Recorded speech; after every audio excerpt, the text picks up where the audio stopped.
mount work. Just going to go through today the fundamentals of dealing with when someone gets a mount on you. I'm going to cover a couple of scenarios from when they get to mount to when they've consolidated mount and what we're going to be looking for. We start off with something really, really basic, and this is one of the concepts that I think people misunderstand when they're caught underneath mount about what they're trying to do. And it's really easy. We're dealing with the contact point, and the contact point is what's basically holding you to mount. And a lot of the time that people try to deal with everything besides the contact point. Just going to grab our Paul on mount to me. So when they have mount, there's a couple of things from my point of view that are really important. Number one is anytime that I'm pushing and my elbows come away from my body, Paul has the ability to take the inside position inside space. Anytime I'm pushing too low, Paul has the ability to crush my frame system and deny it.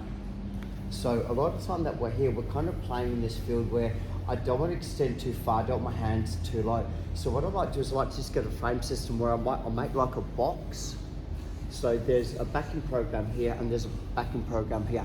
What I mean by that is I'm catching it so that if my elbow's on the ground, it's locked into position. I don't hold it this way because obviously, not obvious, but there's no frame. Secondly, and this is the most important part, is the contact point actually isn't his stomach at this stage here.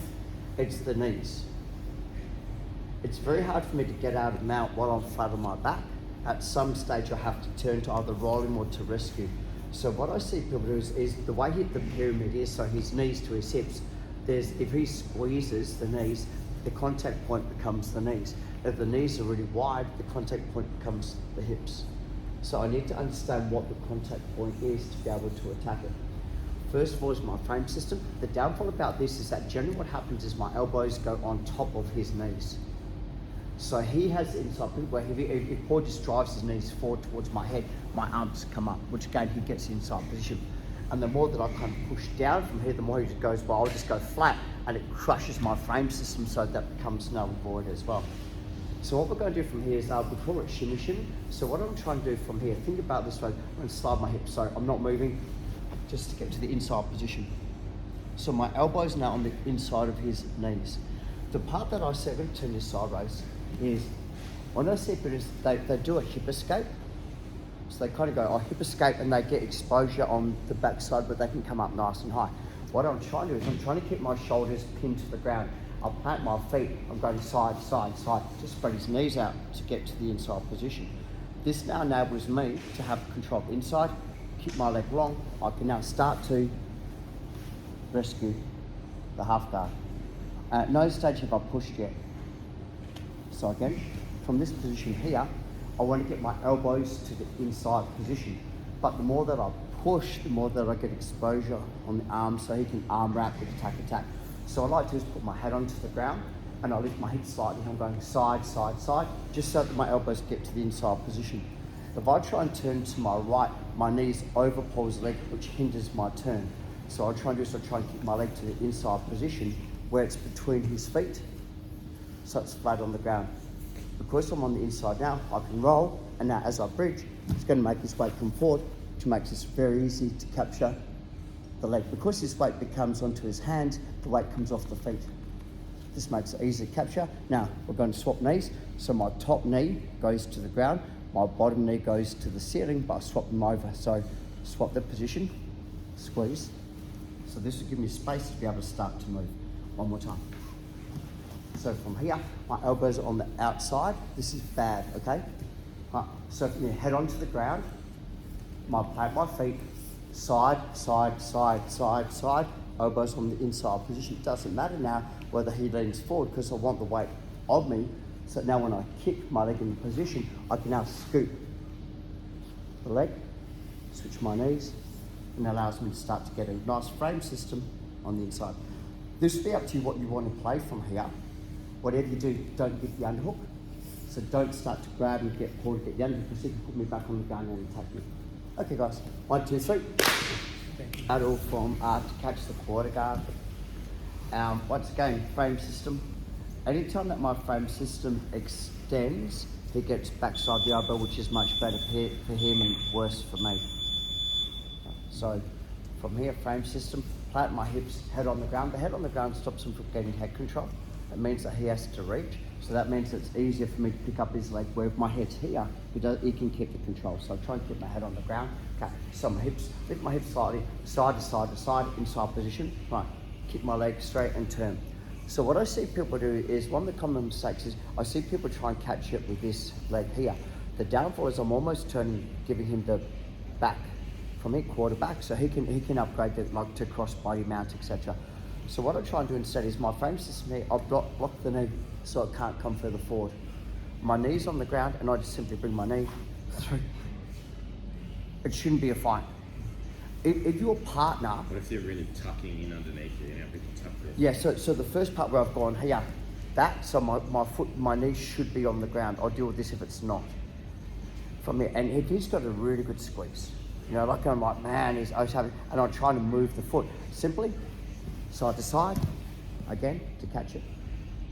Just get that little, like the hardest part that I see people do, put your foot back on the ground, please, Paul, is when they're trying to move it, but there's no motion. So if I move my hips backwards first, it kind of throws him that way, which makes that lighter. So don't go forward, because that's giving back exposure again. So I'm in this position like, man, this guy's got the best guard in the world, best mount in the world. I'm having trouble. So backwards, forwards, knee. Capture, squeeze. The next part is one of the parts I see people have issues with is they kick their legs long to try and turn, and now technically I'm only holding on the heel. By the time I turn, it almost pops straight out. So once I catch the heel, it's really important that I bring my knees in nice and tight to my chest. This is the key. I can use my left leg to drive. So see how my left leg's driving? And that's going to give you space. Once again, this is really up to you, what you want to do from here, like whether you want to go deep half or catch it. I do have one thing I want to do, which is protect this. So what I like to do is, once I've kind of gone, knees come in from here, and I'll plant my left foot, so my left foot's driving, get here, I do like to come underneath. This means that it's very hard for him to get the underhook. Not impossible, hard. Plant my feet. This gives me the ability to now start to pass. I now end up catching his leg, which means it's harder for him to get to the full guard position as well. For those of you that have rolled me, this is your dog bar. And push your knee bar. So I'm setting the knee bar up from the rollover by holding it. You don't have to, there's heaps of options in there. What I want to do just at the moment is get you out from underneath mount. So let's grab the ball again into mount position. Frame, elbows on the outside by default. Put my head on the ground, side, side, side, side. Okay, having trouble from here. So keep my legs straight, get it onto the inside. I'm going to deal with this in a second if we can't get the legs to the inside position. If you're having trouble, knee up the butt, turn, capture. Okay, left foot on the ground. Okay, squeeze, come under, come up, sit, heavy, here's your knee bar. You have to turn the knee out to get rid of the knee bar, take your pass. Change partners, 1, 2, 3. This is always hard to explain and hard to do. It's one of those ones like, you watch the coach do it, that's really simple, you go do it like, I think I'm doing it right, but why isn't it working like the coach says and all that? So there's a lot of little details in this that make it either work really well or not work at all, I guess. So one of the things that we have is we call a grapevine, and when we call it like the kids would call it starfishing, which is we hook on the inside and we basically take all the weight off our partners and just drive the weight through the partner's hips. So the grapevine. First of all, Mr. Young's onto mount. And this is generally done like is the frame system, and I'm going to do the first right this side to side. So Brendan sees that there's a space on the inside position. So he hooks his instep onto my shin. Now, think about it this way. At the moment, the weight's on his hand and the weight's on his knees. So he's going to slowly, instead of kicking his legs backwards, he kicks his legs out wide as he can, and that kind of puts all the weight down. Now, to make this work, is to take the weight off your hands and you kind of do like a banana, so all your weight is in your belt, and this is quite awkward. And I see the people, so what happens, people generally start to attack the position, which leaves your neck open for chokes, Ezekiel chokes, and then like, I can't do much more. So think about it this way, he's got the position from here. I'm going to work on my left side, so I point my left toes to the ceiling and I'll straighten my leg. With my right leg in, hook it over and squeeze. Now, because his leg's taut, this is a really easy rollover to do. So let's have a look at that in fine detail. How'd that feel? Yeah, good. Look, there's pressure onto, there's pressure on it, not enough to tap him yet, but I'll show you how to do that soon. Okay, so on the grapevine, and this is horrible. Who's been grapevine before? Mm-hmm. Yeah. And like I've got old man knees, so this is like even worse. It's like, I don't know which is worse, my left knee, my right knee, or Brendan belt into my belly button. They're all pretty much the same. So, it's not your belt, great. He loves his jiu-jitsu. Okay, so the left leg, okay. If I have my legs out, the hook stays behind my calf and my leg, which is very hard to clear. But if I turn my toes to the ceiling, it kind of pins. Now, I keep that pin, I bring my foot in, and I step over and I hold. So he'll generally go hunting for the hook again, and it's really hard to because I've got the pressure. The part that I see people do is I want to put all my weight onto his knee. So I lift my leg up and I bring my leg out wide. The beautiful thing about it is I end up coming up, so I'm not coming up into the guard because my weight's on his knee and on his hip, and I can go to the pass position. One more time. So the initial part that everyone kind of messes up is everyone kind of goes, like, aha, I'll clear it, and they come back in. He goes, I'll just put my foot. Aha, I'll clear it. Oh man, now we're in the battle. So if I go down, bring it in, step, hold. Right. So now, lift my leg up, bring my heel in, roll. So all my weight goes on the back of his neck. Now I know I can get pressure. If I start to bring my leg in, the hook leg in, I can start to put pressure onto the knee. It's not enough to tap him because he's got room to move, but the only way to relieve the pressure is pretty much to start to fall over. So as I drive in, here, block it out, hip escape over. So make sure you're coming over that knee line so you're not going into the guard. This also means it's harder for him to get the hook. Where if I'm here, he can hook and all that. Where if I'm kind of coming here, like up the body, it's harder for him to get the hook as well. Did you want to say that? Sure. Okay. Big G, come on.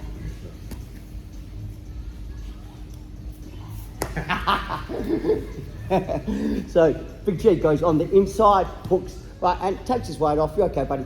I can take it. But so no, this you can take your weight off. It's okay. So this is a horrible position for me.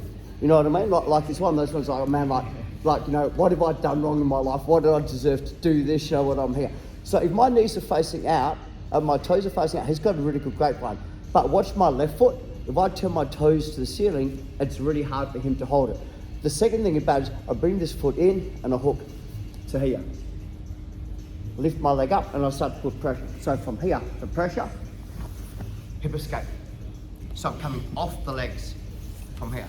Now, all I'm looking for is that little bit of space to be able to move. The part I see people miss out is they don't lift that leg, they just slide. You've got to lift your leg and roll, so that gives you the momentum where you're starting to roll over already. Grab someone your own size, 1, 2, 3. So now I'm out. And the grapevine. Right. So think about it this way is, once again, we need to deal, the first thing is to deal with the grapevine. That's the biggest thing. So my left leg, toes go to the ceiling, put my leg down, bring my right leg in, and from here. So this thing this way is, I want to run my right leg into the back of his knee. But if I just try and run it now, it doesn't do anything. Like there's no, and especially if they're bigger and stronger than me, I can't do it. So what I want to do is I want to keep all my weight onto my left leg, bring my right leg up. Start to roll. Yeah, like I'm trying to pin his knee to the ground and roll over there. So it's not going to tap him, but there's enough pressure for him to move. Right, so this is one of those ones that it's quite difficult. So left leg, toes to the ceiling, and I'll smash my hamstring to the ground quite hard, scoop it in. Step over, pin it. Now watch this carefully. It says, I raise my hips and I try and drive my hip into his knee. Onto the hips and hip escape to clear the position. So it's one of those ones that's quite a difficult. Like once you get the subtle nuance, it's easy to do. It's just that, this, when I coach this is probably the hardest part of the techniques that I have to teach. Just this little part, and it takes a while just to get the habits going. So everyone's kind of like, okay, I got it. I'm going to step forward one step, jump back up on mount. So the normal mount from here, and what I'm going to do is I'm going to go frame system, head down, side to side, shimmy, shimmy, shimmy, elbows come into the inside position. Keep my leg to the inside. Yep. Turn the side, nudge him, bop, and I'm like, man, I can't get my foot under. You know how we spoke about what happens if you can't get my foot under? And I'm here like, man, this guy's really strong. So I do the same thing as I go, nudge, bop, keep my leg, bring my leg over. So I'm still onto the knee. So I'm going to work the same concept. The beautiful thing about it is, even if I don't get it all, you have to raise your hips to do it. Because my frame system, I can then pop you over my knee. But the part that I see people do is they don't put the pressure onto the knee to make you raise. So let's just have a quick look at that again. So we're in the position, and I need to get my elbows on the inside position. So head down, side to side, I win the inside position. Okay, to make it easy, nudge forward, my leg goes straight on the inside, I turn. I'm trying to scoop, but this guy's got a really good, I'm like, man, this guy's really strong, like I'm having trouble.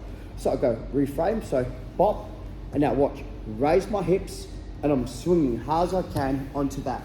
Bop, sit back, and this will start to set up whenever you want. So anytime that people are having, I can't get that, I try and roll onto the pinned knee, because they've got so much pressure on it, they can't move it, because that's what's holding you down.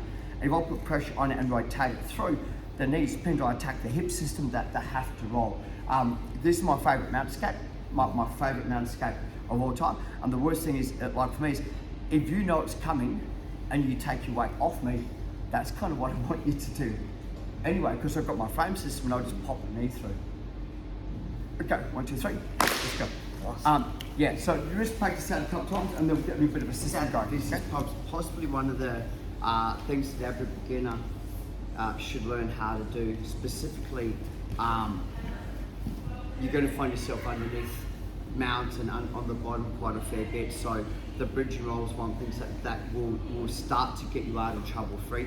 The thing that I don't like about the bridge and roll is you normally I'm underneath mount, I do my bridge and roll, and now I end up in this other full guard. It's like, man, I've gone from one bad position to possibly another bad position.